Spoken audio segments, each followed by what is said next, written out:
Okay, let's unpack this. In a world where new tech frameworks, updates, and must-knows hit us daily, it's easy to feel like you're just trying to keep your head above water, Right. right? Like you're constantly playing catch-up, trying to stay truly well-informed without, you know, drowning in information overload. hmm Well, that's exactly why we're here. We try to wade through that deluge, cut straight to the core, and deliver the distilled essence of what truly matters. Yeah, get right to the good stuff. Today, we're embarking on a deep dive into a topic that's absolutely foundational for anyone building modern software, Angular best practices. And, this isn't just about the code. Yeah, It's about the underlying philosophy that makes professional applications robust, scalable, and genuinely easy to maintain over their lifetime. Consider this your shortcut to understanding not just how to build software, but how to build it right. exactly. And what we're discussing today isn't like theoretical. These practices directly translate into tangible benefit. Like what? Well, smoother performance, fewer bugs that are quicker to fix, and a code base that remains a joy to work with rather than becoming this, sprawling, unmanageable monster. Yeah, nobody wants that. No. And our insights today come from a software engineer with, well, over 2 decades in the trenches, who's been shaping Angular applications since its earliest days. He's distilled years of practical wisdom, focusing on what genuinely moves the needle. And we promise to make it an engaging conversation.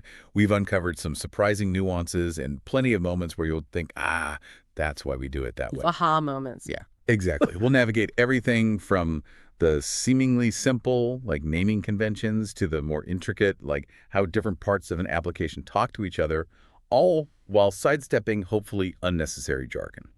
You'll walk away with a much clearer picture of what defines a truly professional Angular application. So let's start at the very beginning of any Angular project, laying the groundwork. How you structure and organize your initial files can make or break a project's long-term health. Where do we even begin when we think about good code organization? Well, a fantastic mental model to anchor yourself with is the LIFT principle. It's an acronym. Lift. Yeah, LIFT. It stands for locate code quickly, identify code at a glance, keep the flattest structure possible, and try to be DRY. Don't repeat yourself. Okay, let's break that down. Yeah, let's break those down because they're far more than just buzzwords. Locate code quickly isn't just about knowing where a file exists, right? Right. It's about minimizing the mental effort to find a piece of functionality or track down a bug.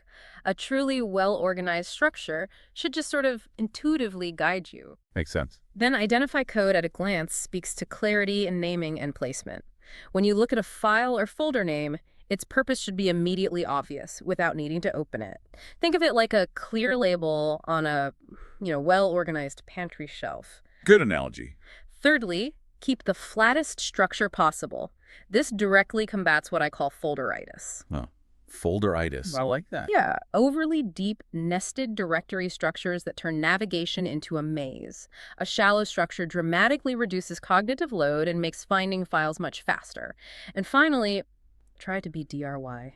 Don't repeat yourself. The classic DRY principle. Exactly. The core concept of avoiding duplicated code, which can be a source of inconsistencies and, maintenance nightmares, but that try to be is critical. Okay. It's a pragmatic nod to the fact that sometimes a tiny bit of judicious duplication might actually improve immediate clarity or simplify a very specific context, as long as it doesn't introduce larger long-term maintenance issues. It's about balance, not rigidity. I like that pragmatic approach to DRY. It's not absolute. But before we get too deep into manual organization, let's talk about arguably the single biggest head start you can give yourself using the Angular CLI. Why is this tool so kind of non-negotiable for starting an Angular project on the right foot? Oh, it's quite simply your architect. The Angular CLI, or command line interface, isn't just a code generator. It's a guardian of best practices.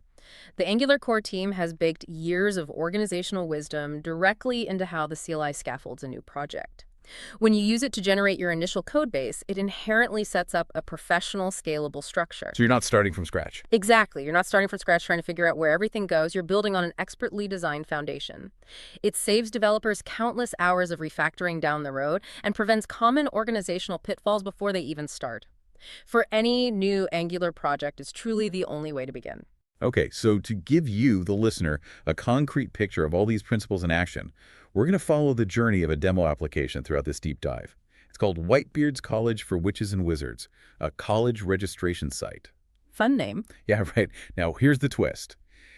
This project was intentionally built with terrible practices. Oh boy. Yeah, that's a mess. Scattered files, confusing names, tangled logic.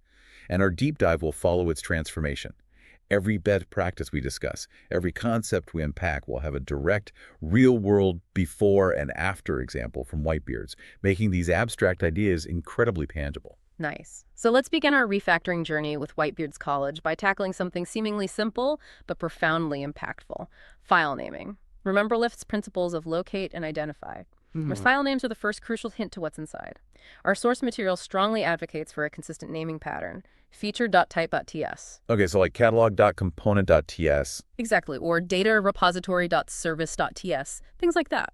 In Whitebeard's College, for example, we found a file vaguely named courses.ts. Okay, so it's like it holds courses. You'd naturally assume that, right? But when we opened it, it actually contained a component, the courses component, responsible for the entire course catalog display. Okay, so that immediately violates the identify principle. Right. It created cognitive friction. Yep. You had to open the file to know its true purpose. The fix was straightforward. Rename it to catalog.component.ts. Now, just by glancing at the file name, you instantly know it's the catalog component, part of the catalog feature. And that extends to the CSS and HTML files, too. Precisely. Catalog.component.css for styles and catalog.component.html for its template. Consistency. The powerful insight here is this: clear file names aren't just about neatness. They act as precise, self-documenting labels that transform a frantic search for code into an intuitive, almost immediate discovery. Frees up your brain power. Exactly. Frees up developer mental bandwidth for actual problem solving, rather than deciphering mystery files. Okay, so from individual file names, let's zoom out to the broader concept of how you organize those files into folders. This is where many projects, even well-intentioned ones, can go completely off the rails, right? Often starting with seemingly logical but ultimately problematic choices. Yeah, I see this a lot. The first approach we often see, and one that leads to a lot of pain, is type-based organization. This means creating a components folder for all components, a services folder for all services, and so on. Now, on the surface, this feels organized, doesn't it? Everything has its place. It seems logical at first glance. Right. But for a rapidly growing application, it introduces several significant problems. First, there's a huge efficiency cost. Imagine you're working on the user registration feature. You're constantly jumping between the components folder for your register component, the templates folder for its HTML, maybe a styles folder, and the services folder for the user repository service. It's like trying to cook a meal with your ingredients scattered across 3 different kitchens. Yeah, constant context switching. And beyond that efficiency hit, this type-based structure creates a crippling lack of scalability. It makes it incredibly difficult, almost impossible sometimes, to break your application into independent Angular modules later on. Which you need for things like lazy loading. Right. Exactly. Crucial for reusability and performance optimizations like lazy loading. You simply can't package up a distinct feature when its pieces are distributed globally like that. And for teams, it's a major collaboration hurdle. If multiple teams are working on different features simultaneously, they're constantly touching and potentially conflicting over the same global folders, making isolated development much harder. It creates unnecessary friction. Okay, so that's the problem. What's the antidote? What's the better way? The recommended best practice is to organize your folders by logical feature areas. This means dedicated folders for catalog, users, admin, whatever your features are. In our Whitebeard's College demo, for instance, we moved the catalog.component along with its template and CSS files into a dedicated catalog folder. This dramatically improves co-location, ensuring all files related to a specific feature live together. No more jumping around. And that fits with the lift principle, too. The flattest structure possible. Exactly. The goal isn't just shallow folders, but meaningful folders. Now, for components that are truly global to the main application, like the app.component itself, or shared top-level components like the navbar.component and account-menu.component that are direct children of app.component, those can comfortably reside directly in the root app folder. Keeps the core clean. Right. Keeps the core of your application clean and immediately understandable. Now, a practical guideline from our source for balancing flatness with organization. If a single folder starts containing more than, say, 7 files, it might be a good time to consider creating 1 or 2 logical subfolders for grouping, but resist the urge to overnest. Don't go crazy with subfolders. Right, and we also have components used across the entire site, like a loading-spinner.component. This type of component will find its appropriate home later in a shared module, ensuring it's reusable without cluttering feature-specific folders. Okay, that makes sense. It sounds like we're transforming a tangled web into a clearly mapped blueprint. But what about the problem of having too many distinct elements crammed into a single file? That seems like it would create a similar kind of chaos. You're absolutely right. The best practice here is straightforward. One item per file, uncluttering for discoverability.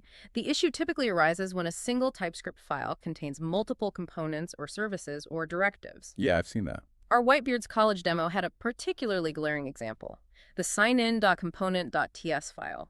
Shockingly, this single file didn't just contain the signing component, it also hid the register component within its depths. Wow, so how would you ever find the registration logic? Exactly. The file name gave absolutely no hint of the register component's existence, making it incredibly hard to locate or even identify at a glance. The solution is simple and aligns perfectly with Lyft's identify code at a glance principle. Extract the register component into its own register.component.ts file, placing it logically within the user's folder. Makes perfect sense. Now, the register component is instantly discoverable, and its purpose is clearly conveyed by its file name and location. The core insight here is that this isn't just about neatness, it's about eliminating cognitive friction. Imagine debugging a critical bug under pressure.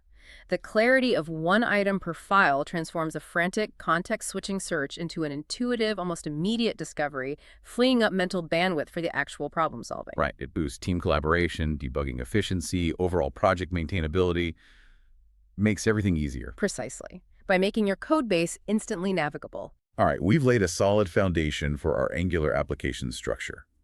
Now, let's pivot to some broader coding principles. While these aren't exclusive to Angular, they are absolutely critical for building high-quality, robust, and maintainable applications, regardless of the framework. These are kind of the universal truths of good software craftsmanship. Where should we start? Let's talk about the single responsibility principle, or SRP. This is a fundamental concept in programming, really. We hear about this one a lot. Yeah, and for good reason. It states that a class, a module, or even a function should have only one reason to change. If you find yourself modifying a piece of code for multiple unrelated reasons, that's a red flag. It's likely violating SRP. Okay. We encountered a classic SRP violation in our Whitebeard's demo with the original data repository.service. This service was trying to do way too much. Good. It was burdened with handling data access for both the course catalog and all user-related data-saving users, enrolling them in classes, signing them in, everything. So mixed concerns. Exactly. The problem became immediately clear when we tried to integrate it into our feature-based folder structure. It couldn't logically belong solely to catalog or users because it was doing both. The fact that it served two distinct purposes meant it had two reasons to change, directly violating SRP. So what was the fix? Split it up. Precisely. The elegant solution was to split this overburdened service into two focused services, a catalog repository service and a user repository service. Each now has a single cohesive responsibility. The catalog repository service focuses only on catalog data, and the user repository service handles all user-related data. And that clarifies the data flow too, right? Significantly. For example, if the catalog repository service needs user data, say to access the current user information, it doesn't independently track user state anymore. Instead, it injects the user repository service and delegates the responsibility of retrieving that user information. Okay, that simplifies state management. Immensely, and ensures a clear chain of responsibility. The profound insight here is that SRP isn't just about neatness. It's about reducing the blast radius of change. When a requirement shifts for user data, you know exactly where to go to the user repository service, and you can be confident that your changes won't inadvertently break the unrelated catalog functionality. And this applies to components too, not just services. Absolutely. It applies just as strongly to components and directives. If a component starts managing complex business logic and rendering UI and fetching data, it's a definite sign it needs to be broken down. That concept of reducing the blast radius is incredibly powerful. It makes me think of the old anecdote about a single change causing a ripple effect across an entire system. Okay, shifting gears from what a piece of code does to what it's called, let's talk about the paramount importance of consistent naming throughout your code base. Yes, crucial. When we talk about symbol naming best practices, a symbol is essentially any human-readable name you give to something in your code variables, classes, properties, methods, even functions. The first rule, which we started to highlight in part 1, is to maintain absolute consistency between your file names and the symbols defined within them. Right. So if you have a file named loading-spinner.component.ts, the class defined inside it must be loading spinner component. This immediate visual match dramatically reduces the mental effort required to navigate and understand a code base. You instantly know what you're dealing with. Makes sense. Now, for the naming conventions themselves, for classes like your components and services, the standard is upper camel case, also known as Pascal case. Every word starts with an uppercase letter, and they're typically suffixed with their type so, catalog repository service, or loading Skinner component. Self-describe it. Pretty standard stuff. Yeah. Yeah. Now, here's where it gets interesting for constants. Traditionally, many languages use all cap ES with underscores, like max value. Right, I remember that. But in modern Angular apps, the recommendation is simply to use camel case, just like your other variables. So courses or course catalog instead of courses. Oh, interesting. Why the change? Well, the reasoning is because TypeScript and modern IDEs provide immediate compile time warnings if you try to reassign a const variable anyway. So the visual reminder of all capped ES is less necessary, and opting for camel case significantly improves readability, especially in longer names. You get the safety without the visual clutter. Ah, okay. The tooling helps enforce it now. Exactly. Finally, for properties and methods, the standard is lower camel case, where the first word is lowercase and subsequent words are capitalized, like apply filter or register user. Got it. And a subtle but highly effective best practice, even though it's not strictly about naming, is import line spacing. Grouping your third-party imports at the top, followed by a blank line, and then your application-specific imports makes a file's dependencies much easier to scan and understand at a glance.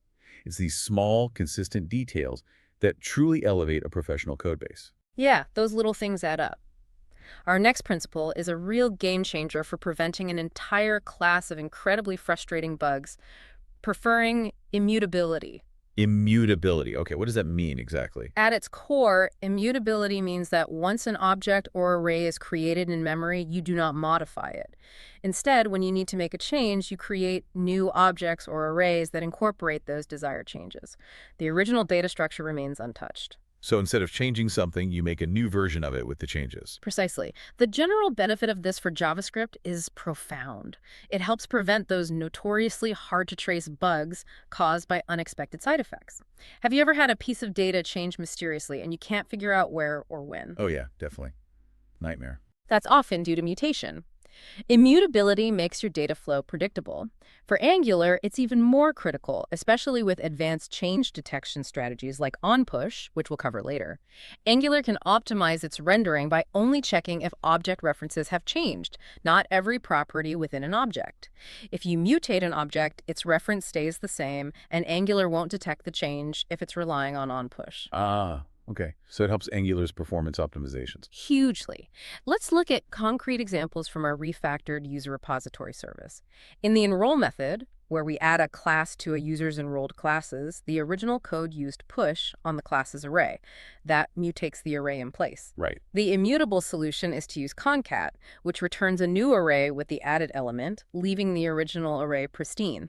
Similarly, for the drop method, instead of directly modifying the array to remove a class, you use filter to create a new array for the class's property, which excludes the dropped class. Again, no mutation. Got it. New array every time. Exactly. And a critical instance of this is in the save user method.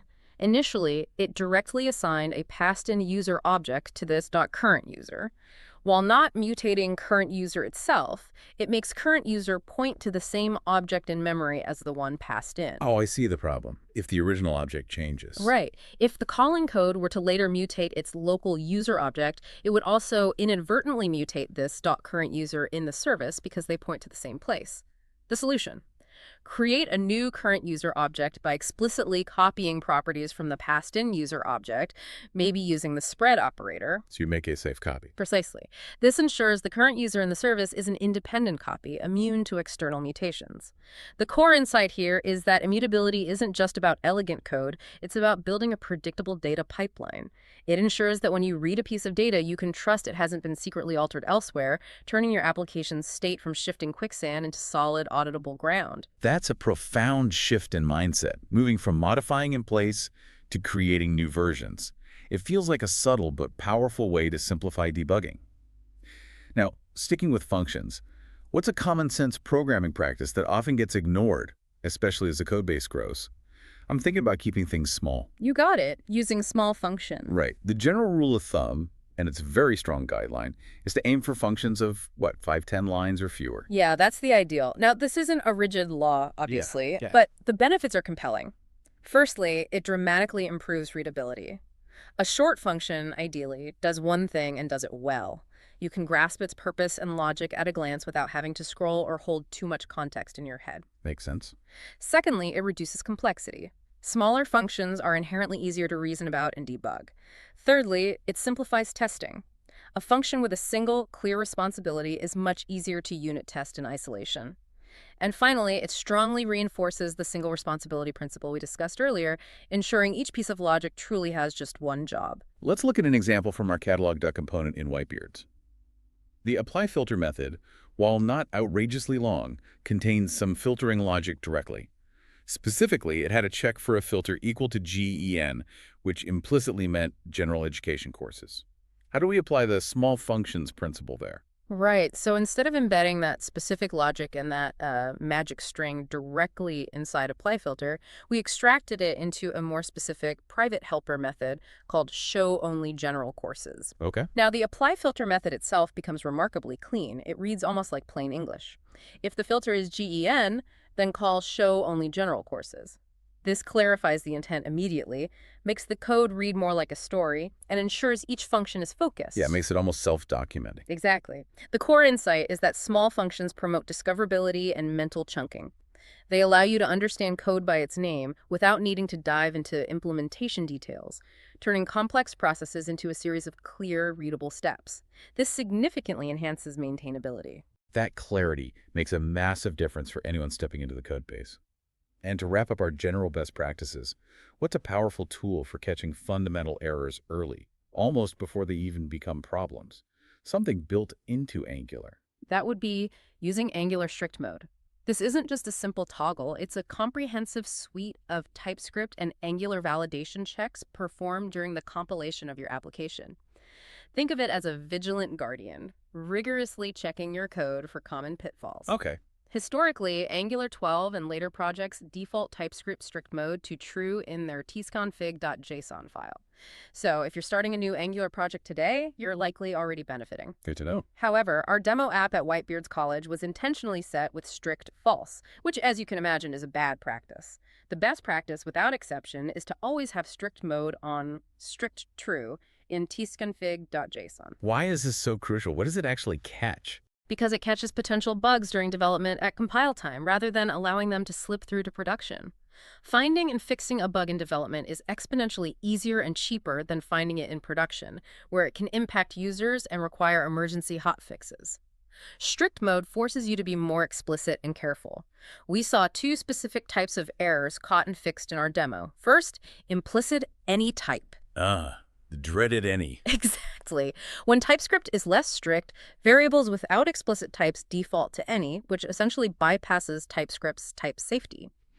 With strict mode on, TypeScript flags these as errors. Yeah. The fix for the user input property in our account-menu.component was to explicitly type it as IUserNull, since a user might not be logged in.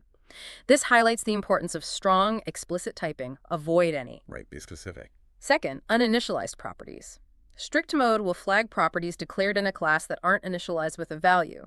If left uninitialized, they default to undefined, which can lead to unexpected runtime errors. Like cannot read property X of undefined. Precisely those errors. The fix for properties like user was to initialize it to null and is open to false in account-menu.component. This ensures properties always have a defined state. The profound insight here is that strict mode transforms potential runtime errors into compile time warnings or errors. It's about shifting left-catching problems earlier in the development lifecycle, dramatically reducing debugging time and improving application reliability.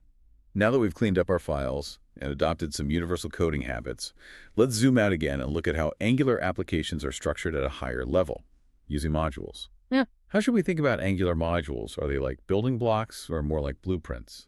I think architectural blueprints is a really good way to put it. While you can visualize an Angular app as a tree of components with your main app.component at the root, an Angular module essentially wraps together a cohesive set of components, services, directives, and pipes that logically belong together. For small applications, maybe a single app module is enough. But as applications grow, multiple modules become indispensable. They enhance encapsulation and organization, allowing you to logically group related features, and critically, they are the foundation for lazy loading. Performance again. Yes, a powerful performance benefit we'll explore later, where parts of your application are only loaded when they're actually needed. Today, in addition to the default app module, we'll explore four main types: routing modules, core modules with a notable historical asterisk, Ooh, intrigue. shared modules, and feature modules. All right, let's jump right into that historical asterisk you mentioned, the core module. What exactly happened with the core module? It sounds like it's had a bit of an existential crisis in the Angular community. What was its original purpose, and why is it now so debated? Yeah, that's a great question, and it really highlights how best practices evolve. Historically, the core module was a widely recommended best practice, even featured in the official Angular style guide. Its main roles were twofold. First, to provide application-wide singleton services. Meaning services that should only have one instance throughout the entire app. Exactly. And second, to house app-level components that aren't necessarily reusable everywhere, but are only used by your top-level app.component, like a navbar component or account menu component. Things you only use once, basically, at the top level. Okay, sounds useful. So what changed? The shift came dramatically after Angular 6. The primary way services are provided changed with the introduction of the provided in property directly on the service itself. We'll dive into this in part 5, but basically it offered a better way to handle those singleton services. So it kind of removed the main reason for the core module. Pretty much. It essentially removed the core module's main reason for existence as a central service provider. This change led to the current consensus. The core module is no longer officially listed as a best practice in the Angular style guide. Many developers now prefer just a simple core folder containing those app-level components and maybe some utilities without the overhead of an actual module, precisely because its primary purpose diminished. Interesting. So it's less of a module, more of just a folder convention now. For many, yes. In our Whitebeards demo, we actually walk through creating a core module and moving the navbar component and account menu component into it. While it does remove some clutter from the main app folder, it highlights that adding module overhead for just a couple of components isn't always the ideal trade-off anymore. We also briefly show how the user repository service is temporarily moved to be provided by this core module for demonstration, with a clear note that this will be superseded by the more modern provided-in approach very soon in our deep dive. Gotcha. The core insight here is that best practices aren't static dogma. They adapt with the framework. What was once a good idea can become less relevant as new, better mechanisms emerge. That's a crucial point about evolving practices. It prevents us from clinging to outdated approaches. Now let's move to a module type that feels much more stable and universally accepted. The app routing module. What's its role in our application's blueprint? The app routing module is pretty standard. When you enable routing in a modern Angular CLI project, it's generated automatically for you. Its purpose is clear and focused. It centralizes all your application's top-level route definitions and imports any necessary Angular routing dependencies. So it's the main map for navigation. Exactly. Think of it as the master navigation map for your entire application. Typically, it's a lean module, but for more complex applications, it can also contain sophisticated elements like route guards, which control access to specific routes based on certain conditions, like if a user is logged in. It helps keep your main app module cleaner by externalizing routing concerns, allowing app module to focus on just bootstrapping the application. Okay, makes sense. From navigation, let's talk about building a toolbox of reusable UI elements. How do we best achieve that in Angular with a shared module? Precisely. We achieve that by creating a shared module. The purpose of a shared module is to host components, directives, and pipes that are reused across multiple feature modules throughout your application. Think of it as your common toolkit for UI elements, ensuring consistency and preventing duplication. So things that appear in many different places. Exactly. A perfect candidate for a shared module in our Whitebeards College demo is the loading-spinner.component. This spinner is used site-wide across both the catalog and user feature areas instead of declaring and importing it in every single module that needs it, which would be very repetitive. Yeah, very DRY violating. Right. We centralize it. The implementation involved creating a shared folder, moving the loading spinner component into it, and then creating shared.module.ts. The key steps here are not just declaring the component within the shared module, but importantly, exporting it. Exporting is key so other modules can use it. Critical. This makes it available for other modules to simply import the shared module and gain access to its contents. We also often export common module from shared module, which simplifies future imports for other feature modules that might need basic Angular directives like engif or eng4. Okay, so it's a convenience thing too. It is. The significant benefit here is clear. It avoids redundant declarations and imports in every module that needs these common UI elements, leading to a much cleaner, more organized, and more maintainable code base. This module is a prime example of the DRY principle in action, but at a higher structural level. Got it. So that handles shared stuff. What about the main features themselves? And finally, we arrive at the workhorse of scalable Angular applications, feature modules. This is where the core idea of logical grouping truly shines. The fundamental principle is to group related content components, services, directives, pipes into distinct Angular modules that align with the logical feature areas of your application. Think of our catalog and users folders we set up earlier. Okay, so one module per feature area. Generally, yes. Feature modules offer two profoundly significant benefits. First, they provide powerful encapsulation. You gain precise control over what components, directives, or pipes are exported from the module, making them accessible to other parts of your application, versus what remains private and contained strictly within that module. This prevents unintended dependencies and keeps concerns neatly separated. Like building self-contained units. Exactly. Second, and arguably even more impactful, feature modules are the foundation for lazy loading. There it is again. Yes. This is a major performance optimization that allows Angular to download and initialize a module only when the user navigates to a route associated with that module, rather than loading the entire application upfront. We'll delve into lazy loading in detail in Part 6, but understanding that feature modules enable it is crucial right now. Okay, so how did this look in the demo?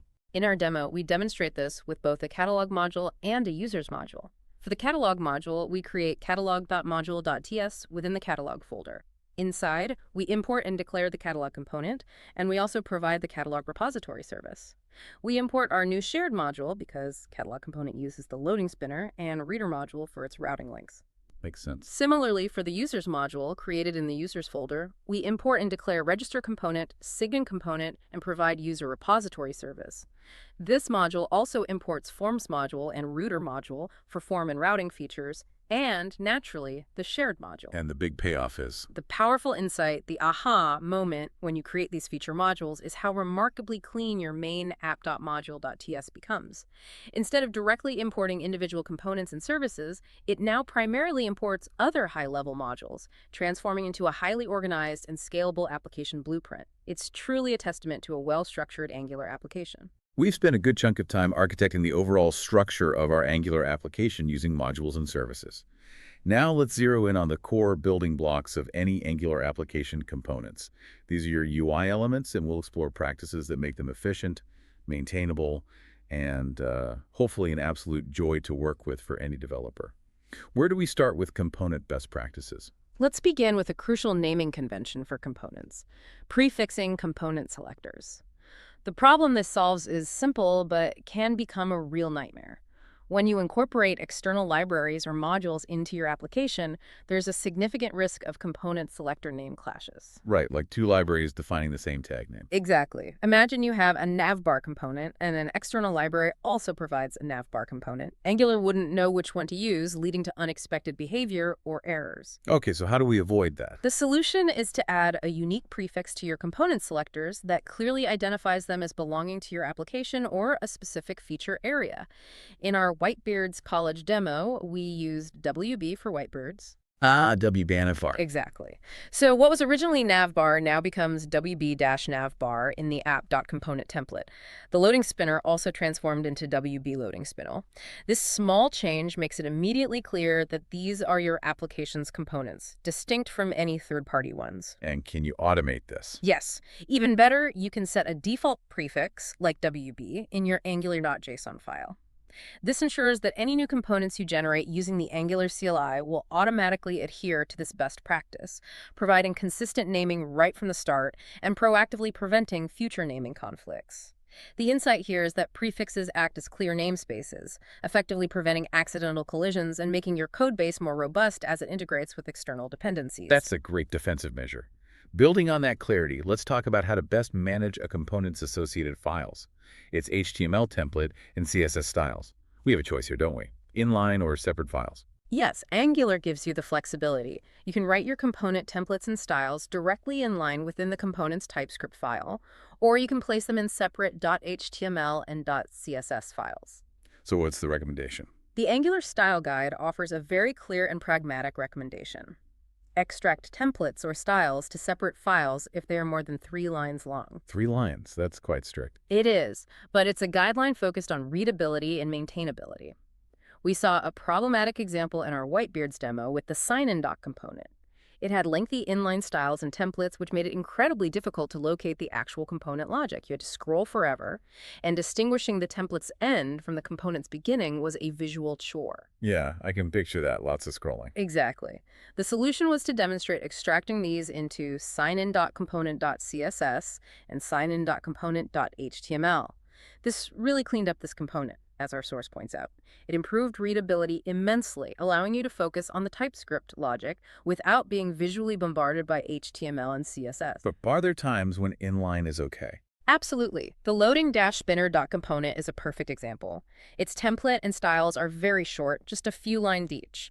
Keeping them in line actually enhances quick identification and means you don't have to jump to another file for trivial styling. So use judgment.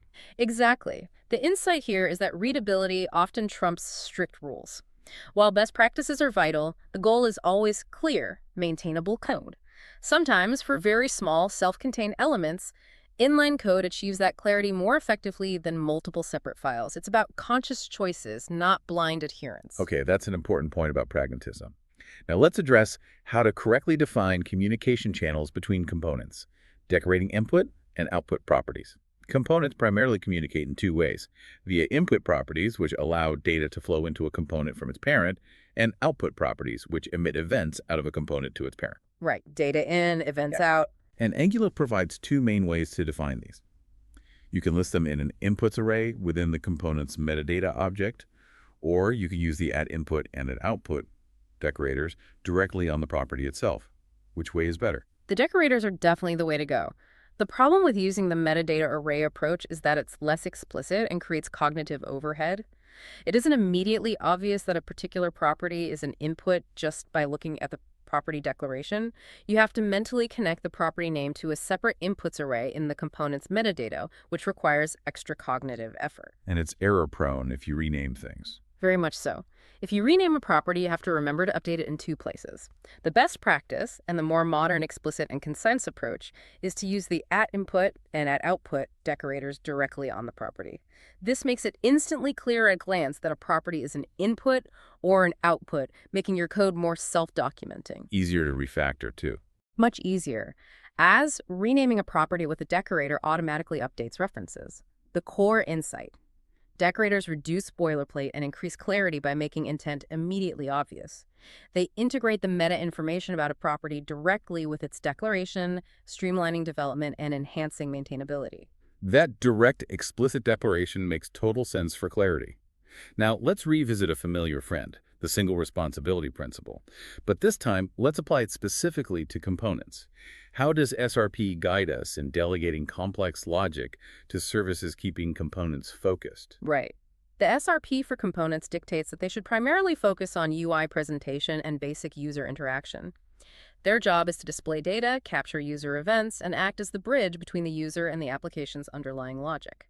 They are not meant to perform complex calculations, manipulate large data sets, or handle intricate business rules. So if a component needs to do something complex, where does that logic belong? If the logic is truly simple, say 3 or 4 lines, a simple conditional or assignment, it can probably stay within the component.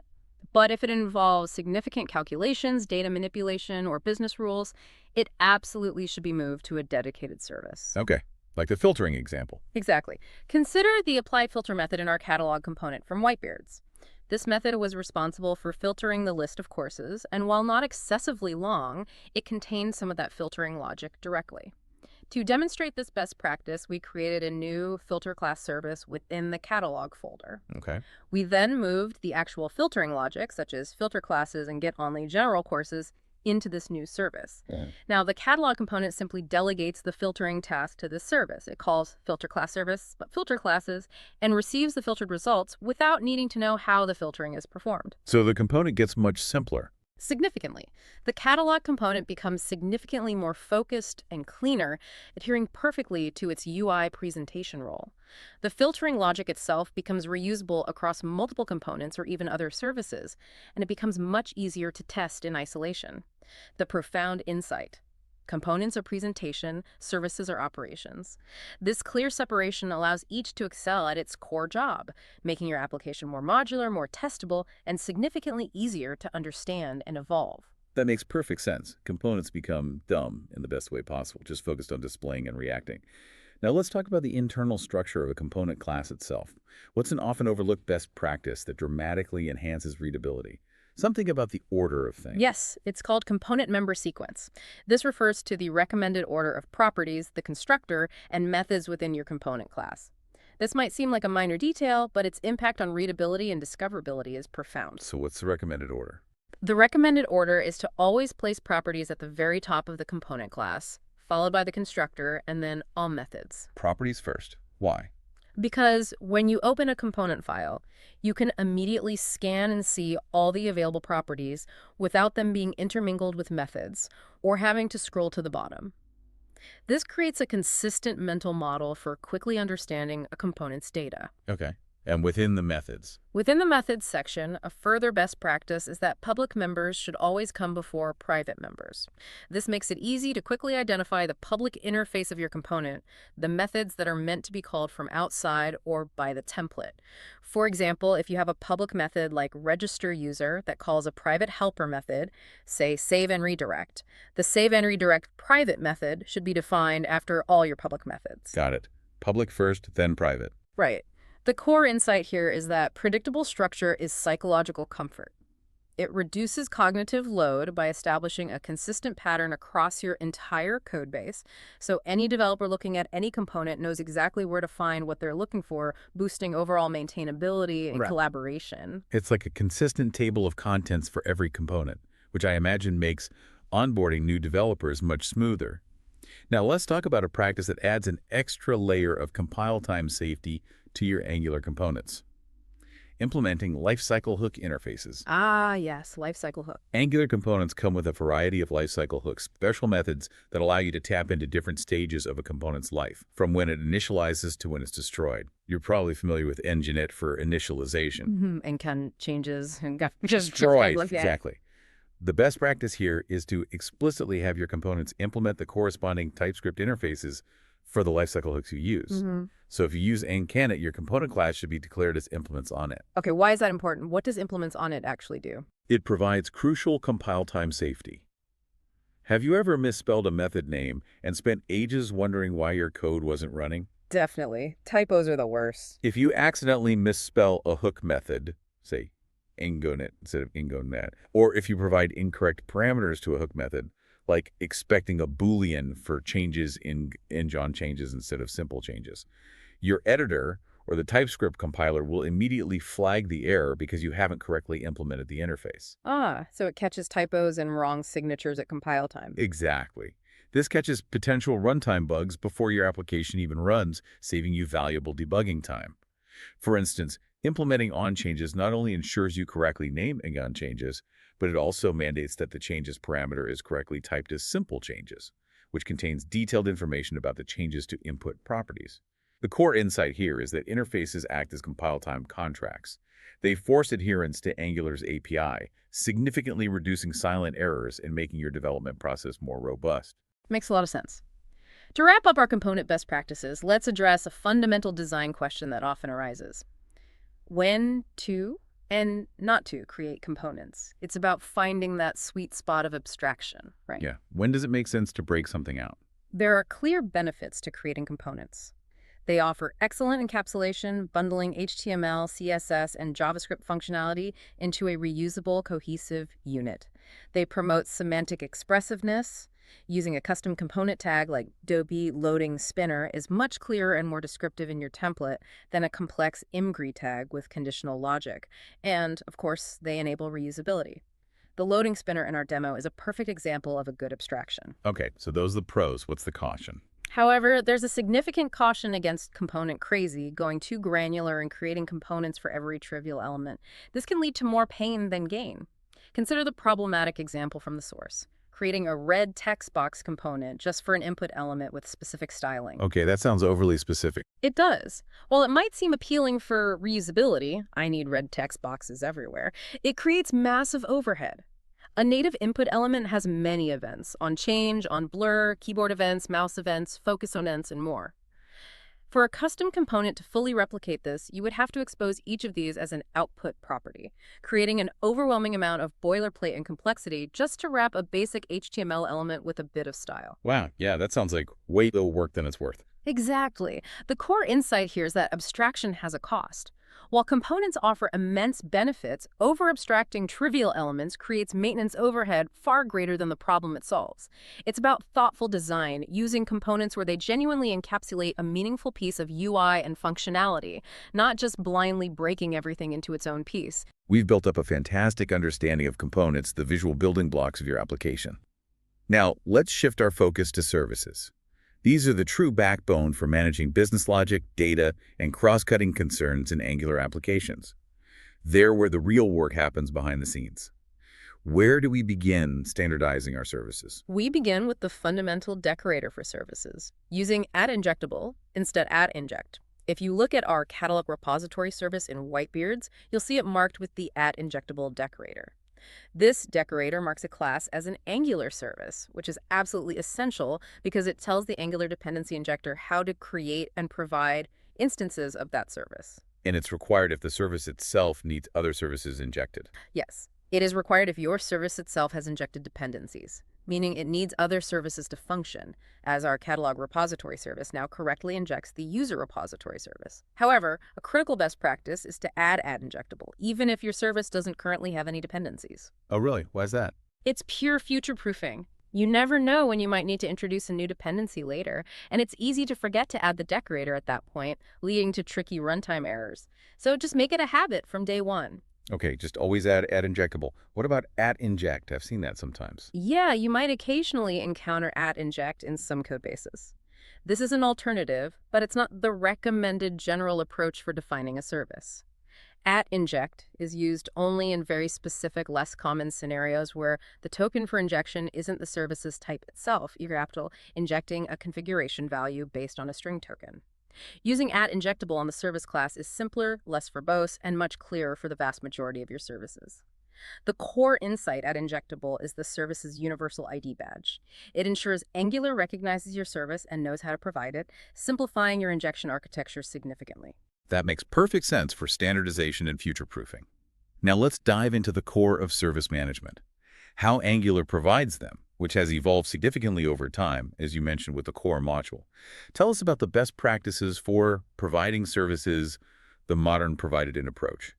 Right. So in older versions of Angular, specifically before Angular 6, services were primarily provided by listing them in the provider's array of Angular modules.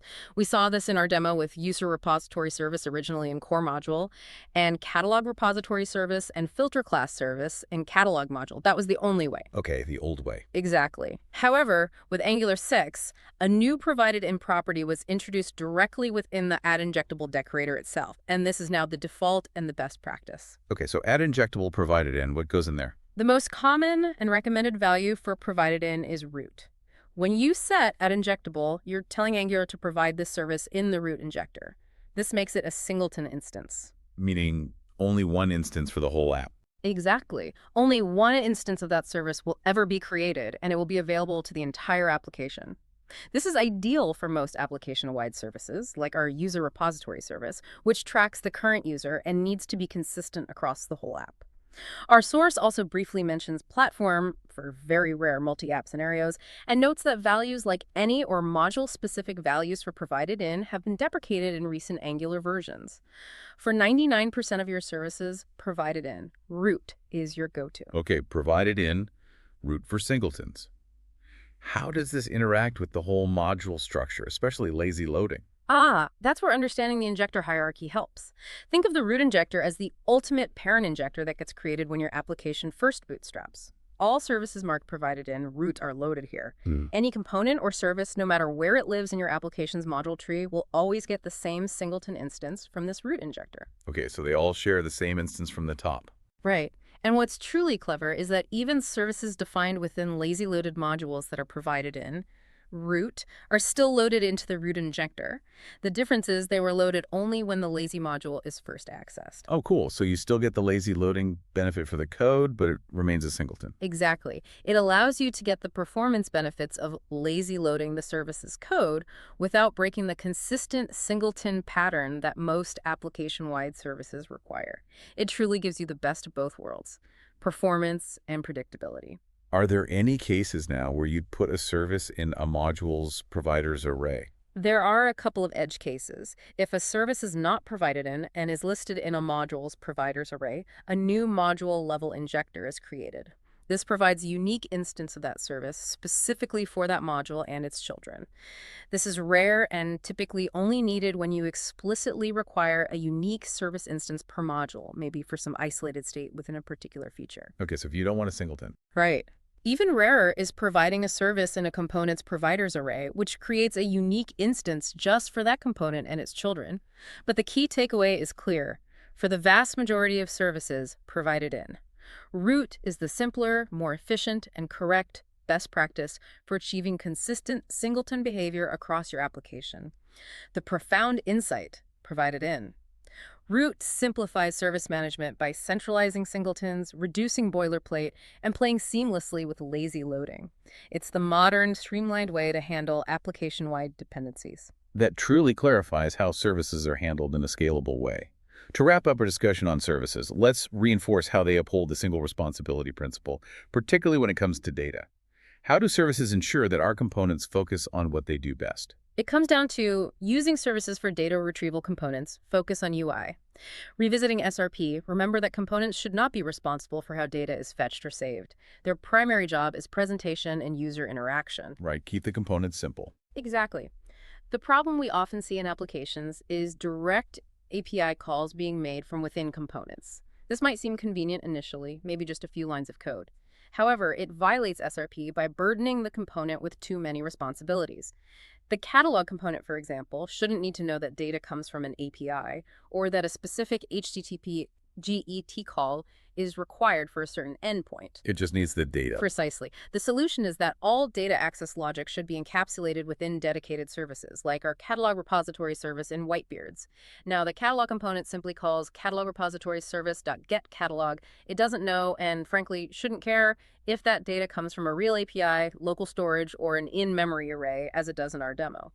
The catalog repository service takes on the sole responsibility for data retrieval. And the benefits are? Several critical benefits. Components remain lean and focused on their UI tasks. You gain data source abstraction. You can change the underlying data source, for example, switch from in-memory data to a real API endpoint, entirely within the service without needing to modify any of the consuming components. The data retrieval logic is centralized and reusable across multiple components or even other services.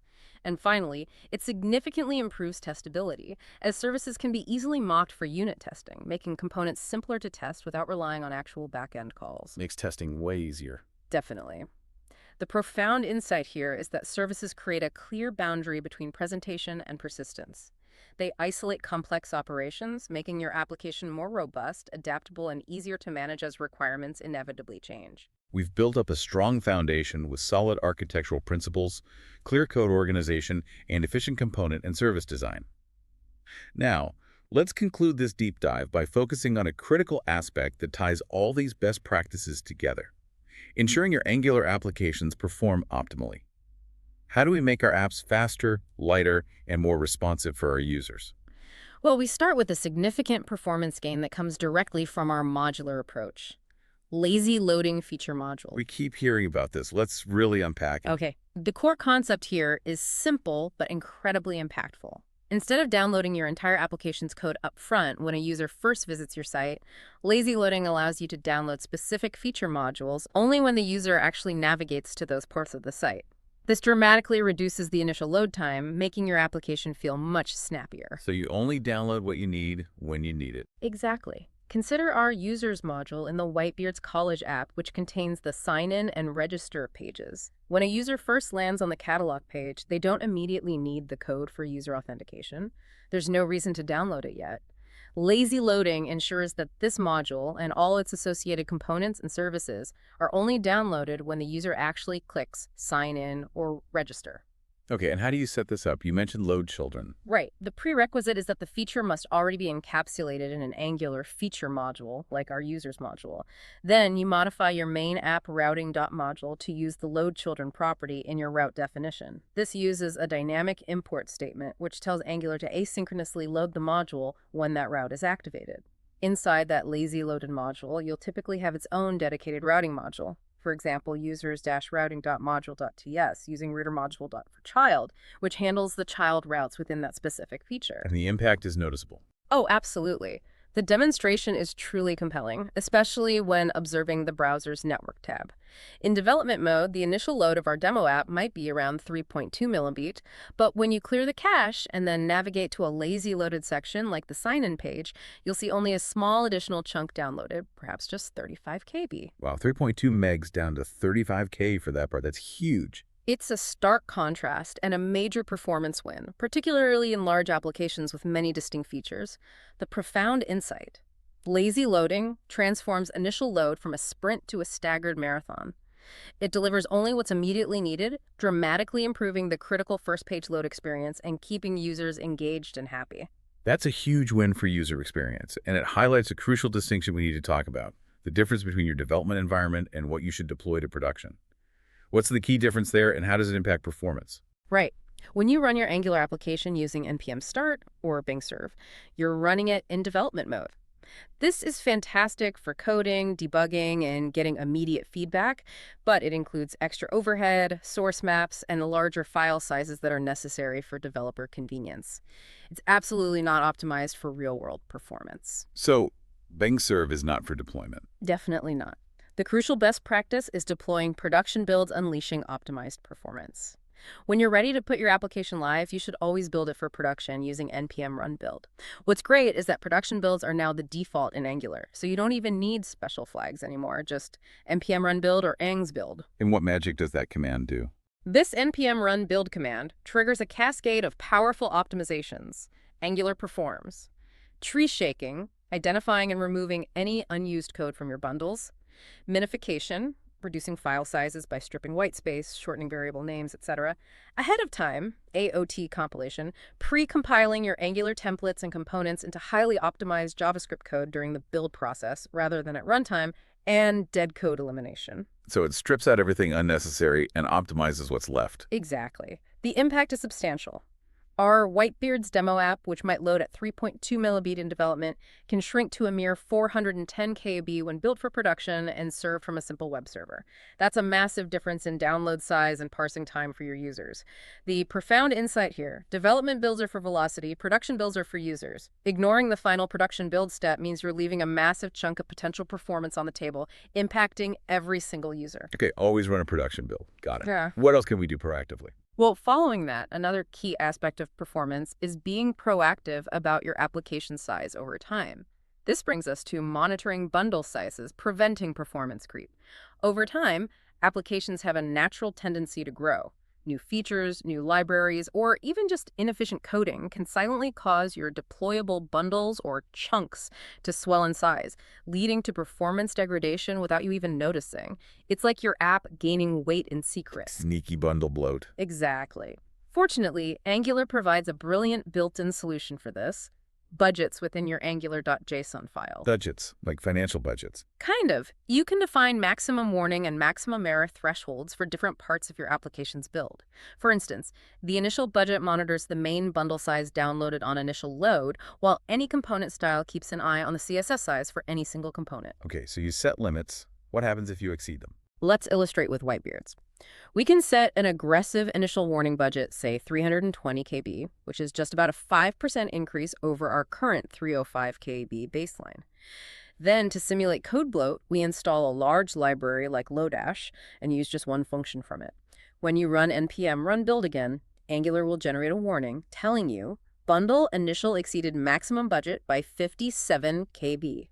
This immediately alerts you to the unexpected growth. Okay, a warning is good. Can it stop the build? Yes. If we escalate this, changing the maximum threshold to, say, 350 KB, less than the new current size, and then run npm run build again, the build will actually fail with an error. This is incredibly useful for automated build pipelines, as it ensures large, unexpected increases in application size are immediately noticed and halt deployment, preventing performance regressions from reaching production. That's awesome for CI/CD pipeline. Absolutely. You can also specify other budget types, like bundle for specific named chunks, all script for the total JavaScript, all for the entire app size, or for any single file. A particularly powerful feature is baseline budgeting, where you set a baseline size, 305 KB, and define warnings or errors as percentage increases from that baseline. For example, 5% warning, 10% error. This adapts as your baseline legitimately grows. Very cool. The profound insight here is that budgets transform reactive firefighting into proactive prevention. They are your automated weight watcher for your application, ensuring performance isn't an afterthought, but continuously monitored and enforced as part of your CI/CD pipeline. That's a fantastic safety net that can save a lot of headaches down the line. Now let's talk about an advanced but incredibly powerful change detection strategy that can offer a significant performance boost in specific scenarios. Using on-push change detection or not? Why the or not in the title? Yeah. Sounds like a powerful tool, but with a caveat. Yes, absolutely. There's a caution here. This is an advanced technique, it's not always needed, and it can definitely add complexity to your application. Okay, so don't just use it everywhere. Definitely not. Angular's default change detection is remarkably fast by itself for most applications. It works by tapping into low-level browser events like clicks, mouse overs, asynchronous events such as set timeout calls or API responses. And then, whenever one of these events occurs, Angular checks every binding on every component in the component tree to see if data has changed. Fix everything all the time. Pretty much. While incredibly efficient for most applications, it can become a bottleneck on extremely complex pages with thousands of bindings. Or if some bindings involve computationally expensive calculations. Okay, so that's where on-push comes in. Exactly. By setting change detection strategy. On push in a component's metadata, you instruct Angular to check for changes to that component much less frequently. Instead of checking every binding on every event, on-push components primarily trigger change detection when they're at input. Property references change, not just internal properties of the input object. An asynchronous observable they are subscribed to fires an event, or you manually request a check. So it checks less often and only based on references changing. Right. With onPush, Angular only checks for changes to object references, not every single property within an object. So when is it useful? Only consider onPush when you have specifically identified that change detection itself is causing performance issues due to frequent reevaluations of costly expressions in a particular component. What's the downside? You said it can be painful. The downside, however, is that it can be painful to use, as our source points out, due to subtle side effects. If you mutate data within an onPush component without changing its reference, Angular won't detect the change, leading to display issues where your UI doesn't update as expected. Ah, so it forces you to use immutability. Yes. This leads to a crucial connection to immutability. onPush heavily relies on immutability. To make Angular re-render with onPush, you must create a new object or array reference when your data changes, rather than just mutating properties within an existing one. The profound insight here is that onPush is a performance lever, but it demands data discipline. It trades simplicity for raw speed, pushing you towards immutable patterns that, while initially more complex, result in a far more predictable and optimized data flow. Okay, powerful, but used with caution and good data practices. What's our final performance tip? To conclude our performance discussion, let's address data transformations and how they interact with Angular's piping system. Pure and impure pipe performance.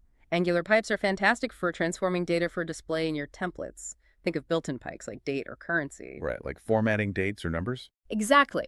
By default, custom pipes you create are pure. This is incredibly performant. A pure pipe only reevaluates, meaning it runs its transformation logic, if its input object reference changes. If you pass an array to a pure pipe and only an element within that array changes, but the array's reference remains the same, the pure pipe will not rerun. This saves a lot of unnecessary computation. Okay, efficient by default. What's the catch? The problematic example we saw with our order by pipe in Whitebeards clearly demonstrated this. If we sorted a list of classes using a pure pipe, then mutated a professor's name within one of the class objects in that array, the array's reference didn't change. The pure pipe, therefore, didn't resort, leading to an unsorted display despite the underlying data being changed. Yeah, same problem as with on-push and mutation. Exactly the same root cause. The dirty fix was to set pure false in the pipe's metadata, making it an impure pipe. Okay, but that sounds bad for performance. It is. This comes at a significant performance cost of impure pipes. When a pipe is impure, it is reevaluated on every single change detection cycle. And as we discussed, change detection cycles can be very frequent. For an expensive operation like sorting a large array, this creates a massive performance bottleneck, constantly resorting even when it's not necessary. We demonstrated this with a console.log inside the pipe's transform method, showing it being called repeatedly far more than needed. Yikes, so what are the better solutions? Don't use impure pipes. Pretty much avoid them for expensive operations. Option 1, preferred. For complex operations like sorting or filtering, perform the logic directly in your component code, or better yet, delegate to a service as per SRP. Components and services give you more fine-grained control over when computations run, so you can execute them only when the relevant data truly changes. Option 2, still good. If you must use a pipe for such a transformation, keep the pipe pure. When the underlying data changes, even internal properties, use immutability to create a new array or object reference for the pipe's input. This forces the pure pipe to reevaluate, but only when it's truly necessary, ensuring efficiency. So again, immutability saves the day for pure pipes. It does, the profound insight. Pure pipes are performance powerhouses. Impure pipes are performance sinks. Embrace pure pipes and immutable data patterns to prevent hidden performance bottlenecks, ensuring your transformations are efficient and predictable. Hashtag tag outro on. So what does this all mean for you, the curious learner, the aspiring developer, or even the seasoned pro looking for a refresh? We've truly been on a journey today. We started by laying the foundational groundwork, understanding core principles like lift, leveraging the Angular CLI, and mastering file naming and folder organization, turning chaos into clarity in Whitebeard's College. Getting that structure right. Then we moved into general coding best practices, diving deep into the single responsibility principle, the nuances of immutability, the power of small functions, and the compile time safety that Angular's strict mode provides. From there, we elevated our perspective to Angular-specific architectural patterns, exploring the different types of modules, app, routing, shared, and feature modules, and even wading into the nuanced debate around the core module. Yeah, that was interesting. We then honed in on components, refining how we craft UI elements with prefixes, proper input-output decoration, and delegating complex logic to services. And finally, we wrapped it all up by tackling the critical realm of performance with strategies like lazy loading, deploying production builds, monitoring bundle sizes with budgets, and understanding the subtleties of on-push change detection and pure versus impure pipes. It's a lot, but it connects. What we've walked through today isn't just a collection of arbitrary rules or stylistic preferences. It's a coherent, interconnected set of principles that collectively empower developers to build applications that are not just functional, but profoundly robust, inherently easy to evolve, and genuinely delightful to use, both for the end user and for future developers picking up the code base. Right. These practices are designed to minimize technical debt, accelerate development velocity in the long run, and maximize the long-term health and success of any software project. It's about building quality in from day one. And as you reflect on this deep dive, I want to leave you with a provocative thought.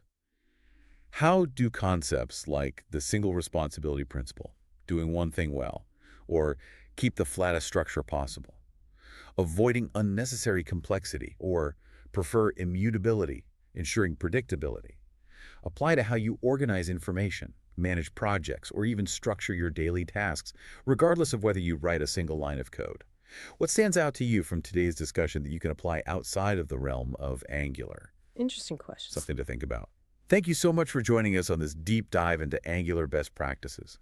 We hope you feel better equipped, more informed, and perhaps a little inspired. Hope it was helpful. We'll see you next time for another dive into something new.